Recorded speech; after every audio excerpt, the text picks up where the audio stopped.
अनन्य भक्ति कैसे प्राप्त कर सकें। सबसे सरल है, लेकिन थोड़ा मुश्किल भी है कलयुग में, क्योंकि लोग समझते हैं कि उन्हें भगवान प्राप्त होंगे कि नहीं। कई सारे लोग ये समझते हैं कि भगवान है, लेकिन वो पता नहीं हमें प्राप्त हो या ना हो।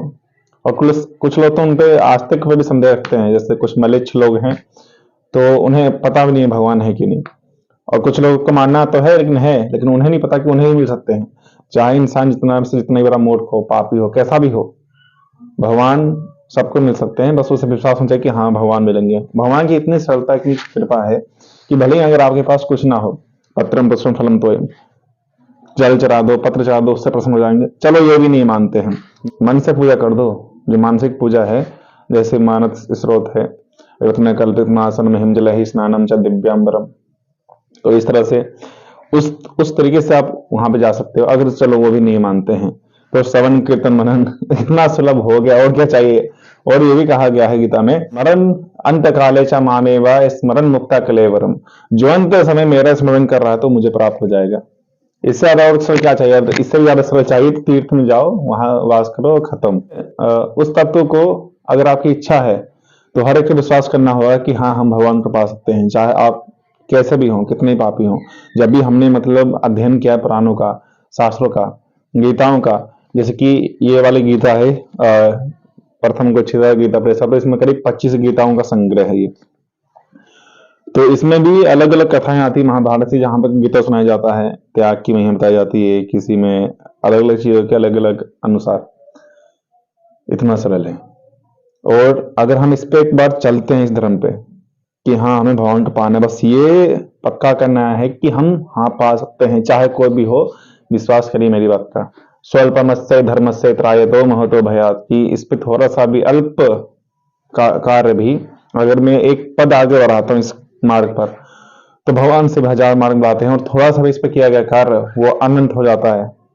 त्रायतो महतो भयात्, महान भय से रक्षा करता है वो कार्य। शिव के शरण में जाना है तो आप सत्य के अलावा किसी और को ग्रहण ना करिए। संकल्प कर लिए कि जो सत्य वस्तु है, जो सत्य है उसी के मार्ग पर चलूंगा, सत्य बोलूंगा, सत्य का आचरण करूंगा। भगवान की कृपा से शिव की भक्ति प्राप्त हो जाएगी, और शिव की भक्ति से भगवान शिव की कृपा प्राप्त हो जाएगी।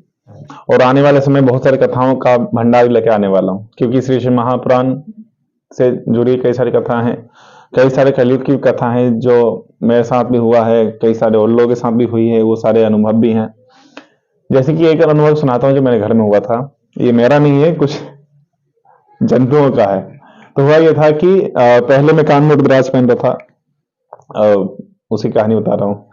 तो हुआ ये था कि कुछ जब मैं सोता हूँ तो सोते समय मैं रुद्राक्ष उतार के सोता हूँ, कहीं टूट ना जाए इस वजह से। तो मैंने रुद्राक्ष रखा हुआ था और रख के फिर सो गया। अब जब सुबह उठा देखा कि जो कान में पहनने वाला रुद्राक्ष वो तो है ही नहीं। फिर शिव सत्य की निशानी होती है जो कान में रुद्राक्ष पहना जाता है।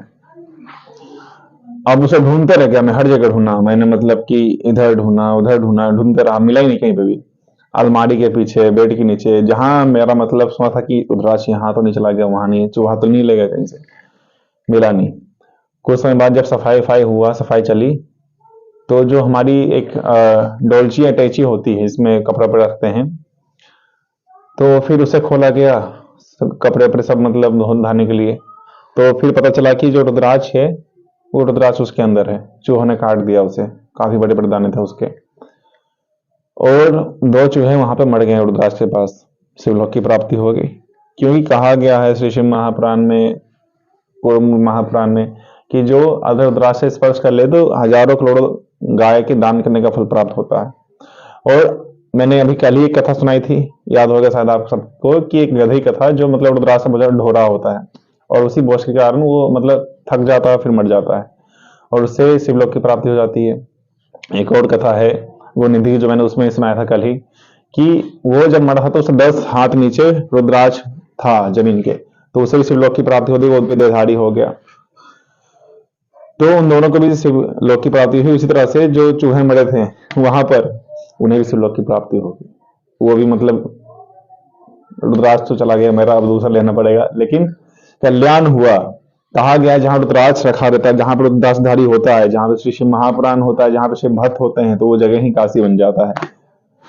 तो अन्य भक्ति पाने के लिए हमें भगवान शिव से ही उनकी कृपा प्राप्त करनी है, कि परमेश्वर आपकी कृपा से ही मुझे जो आपके प्रति भक्ति मिली है उसकी अनंत वृद्धि होती रहे। तो इस तरह से प्रार्थना करनी है। चाहे आप किसी की उपासना करते हो पंचदेवों में, आपको एक निष्ठ, एक शास्त्र, एक मंत्र, एक माला, एक आसन होना चाहिए। हर चीज पे निष्ठा होनी चाहिए आपकी जो भगवान से जुड़ी हुई है, कि आप भले ही चाहे जितने भी घोर से घोर पापी क्यों ना हो, आप अघोर हो जाएंगे। चाहे जितना भी घोर पाप कर्म किया क्यों ना किया हो, वो अघोर तत्व आ जाएगा। मतलब घोर खत्म हो जाएगा, फिर जितने भी घोर चीजें होगी फिर अघोर का उदय होगा। यानी कि आप उन सब से छूट जाएंगे। जितना भी मतलब चाहे जो भी पाप किया हो, किसी भी तरह का कर्म किया हो, अनंत जन्मों से भटक रहे हैं हम पृथ्वी पे, इतना चक्कर काट रहे हैं।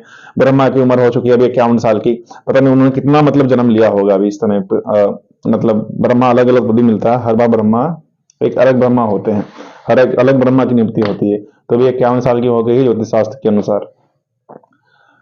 तो हर ब्रह्मा के एक दिन में चारों चतुर्युग बीत जाते हैं और इतनी लंबी रात्रि होती है। तो इस हिसाब से अगर देखा जाए ये टाइमलाइन है, तो हमने तो फिर करोड़ों से भी ज्यादा, अरबों अरबों खरबों इससे भी ज्यादा साल जन्म लिया होगा।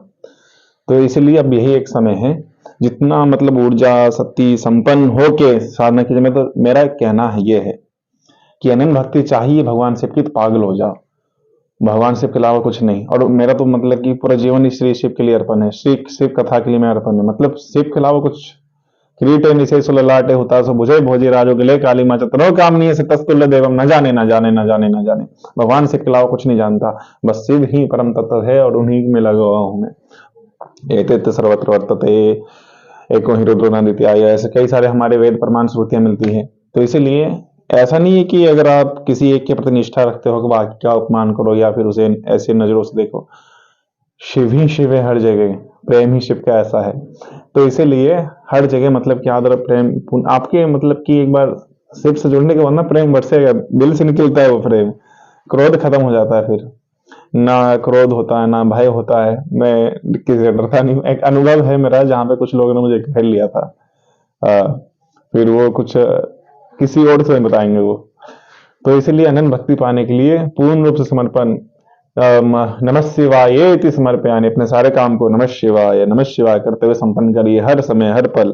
जो शिव का नाम आपके दिल के करीब हो, रुद्र हो, शिव हो, या फिर उमा भवानी पार्वती ही कल्याणी गौरी गणेश गणपति ही, जितने भी नाम है शिव जी के, राम हो, तो आप उन सभी नामों का कीर्तन जाप करते हुए नमः शिवाय नारायणाय समर्पयामि, नारायण नारायण बोलते अपने कार्यों को संपन्न करिए और नारायण जी को ही अर्पण कर दीजिए। क्योंकि नारायण और रुद्र एक ही है। यो वे रुद्र स भगवान यश्च विष्णु तस्मै वे नमो नमः। जो रुद्र है वही भगवान विष्णु है और उन्हें बारंबार नमस्कार है। शिव जी के अनन्य भक्ति पाने के लिए श्रवण कीर्तन मनन ये बताया गया है शुरुआत में विद्येश्वर संहिता में। अगर कोई इसमें असमर्थ हो तो शिव के बारे में, शिव की पूजा करनी चाहिए निष्कल रूप में जो शिवलिंग होता है वो, या फिर सकल रूप में जो शिव का साकार रूप है उस तरीके से, तो हम शिव की उपासना कर सकते हैं। अनन्य भक्ति पाने के लिए भगवान शिव से ही प्रार्थना करनी चाहिए कि हे भोलेनाथ, हमें आपकी भक्ति प्राप्त हो, उसकी वृद्धि होती रहे, बढ़ोतरी होती रहे भक्ति में, और इन सभी से हम परे जा सके जो भी मतलब मटेरियलिस्टिक चीजें हैं। और साथ ही साथ बाकी देवी देवताओं की उपासना करनी चाहिए ये इस भाव से कि हमें भी भगवान शिव की भक्ति प्राप्त हो, कि हम उनका ही मतलब एक तरह सहयोग बना रहेगा। जिसकी भी आप उपासना पूजा कर रहे हैं उनसे शिव बुद्धि रखते हुए कि मुझे शिव की भक्ति प्राप्त हो और मैं सभी देवी देवताओं की उपासना कर रहा हूं, तो इससे वो सभी मेरे लिए सहयोगी हो जाएंगे, मेरी सहायता करेंगे इस मार्ग पर आगे बढ़ने के लिए। जो परम गुरु है उसकी खोज में सहायता करेंगे, उसे मिला देंगे और भगवान से भी किसी न किसी गुरु रूप में आ जाएंगे। शिव जी कहते हैं ईश्वर गीता में कि नामे भत्य विनशति, नामे भत्ता कलमसः आद व्यक्ति प्रज्ञातम नामे भत्य विनशति, कि हे नारायण, मैंने पूर्व में ही प्रतिज्ञा कर ली है, मतलब जब भी नारायण की गीता सुना रहे होते हैं, कि मेरे भक्तों का विनाश नहीं होता, ना ही मेरा भक्त पाप को प्राप्त होता, ना ही मेरे भक्तों का विनाश होता है। मैंने प्रारंभ में ही प्रतिज्ञा कर ली है कि मेरे भक्तों का भी विनाश नहीं होगा। तो अगर आप जरा सा भी इस मार्ग पे आगे बढ़ते हैं तो मेरा यकीन मानिए आपका नाश तो बिल्कुल नहीं होगा। ऐसे कई सारे प्रमाण हैं, त्राय तो महतो भयात महान मह से रक्षा होगी, और अभी ये वाला जो मैंने सुनाया था। और आपको यकीन करना है कि हाँ, यही बस एक जीवन ही पर्याप्त है भगवान शिव को पाने के लिए। इसी जीवन में आप उस परम तत्व को अगर नहीं समझ पाए तो 3 जन्म में तो मुक्ति हो ही जाएगी, क्योंकि ये एक ऐसी मार्ग है कि इस पर लगातार भक्ति की वृद्धि होते रहती है। और आपने मांगा भी वही है कि वृद्धि हो, क्योंकि कहा गया है श्री शिव महापुराण में, विकेतो धर्म यह प्रगीतो, कि जो श्री शिव महापुराण है विकेतो धर्म का गान करने वाले। विकेतो मतलब कि मैं भगवान शिव के पास गया तो ये सोच के नहीं गया कि मुझे मतलब कि ऐसे आराम संपत्ति सुख ये सब भौतिक वस्तु प्राप्त हो। मैं गया शिव जी के पास तो शिव ही प्राप्त हो, इस भाव से। जैसे अर्जुन गया था श्री कृष्ण के पास कि है, अर्जुन ने कहा था कि मैं नारायण की सेना लेने नहीं आया, मैं नारायण को लेने आया हूं। और वो फिर उसी तरीके से कि जिसकी हम उपासना कर रहे हैं हमें उनसे कुछ नहीं चाहिए, हमें वही चाहिए, बस बात खत्म।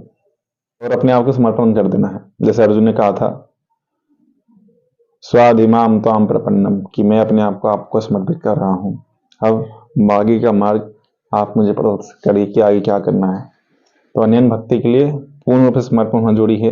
और वो एक कहानी आत्मनिवेदन, कि आत्मा का निवेदन करना है कि अपने मन की जो भी इच्छाएं हैं अर्पित करके उन्हें बता देनी कि हाँ ये सब चीजें हैं मेरे हृदय में, और बात करना है, और भगवान से जवाब जरूर देते हैं।